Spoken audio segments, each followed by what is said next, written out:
আসসালামু আলাইকুম। জি বলেন। আপনি জানেন বাংলাদেশে আদমশুমারি শুরু হয়েছে, তো আপনার পরিবারের সদস্য সংখ্যা কয়জন সেটা আমরা গণনা করতে এসেছি। জি বলেন। জি, আপনার নামটা? দিনমজুর। না, মানে আপনার পেশা না, আপনার নাম। আমার নামই দিনমজুর। আপনি কি বিবাহিত? জি। কয় বছর হচ্ছে বিয়ে করেছেন? 1 বছর। আপনার কি বাচ্চা আছে? জি 2 জন। মানে আমি 2 বিয়ে করেছি। ও আচ্ছা। আপনার স্ত্রীর নাম? ছোট জন না বড় জন? বড়জন? কেয়ামত। কিয়ামত। আর ছোটজন? তুফান। ও তুফান।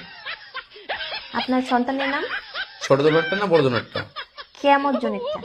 ঝড়। ঝড়। আর তুফানেরটা? সিডর। সিডর। জি, আপনার মূল্যবান সময় দেওয়ার জন্য আপনাকে ধন্যবাদ। আর লাগবে না? না না না, আর কিছু লাগবে না। আর কিছু লাগলে নিয়ে যান।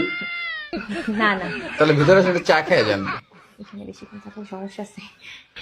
না না না, আর কিছুই লাগবে না। আপনাকে অসংখ্য ধন্যবাদ।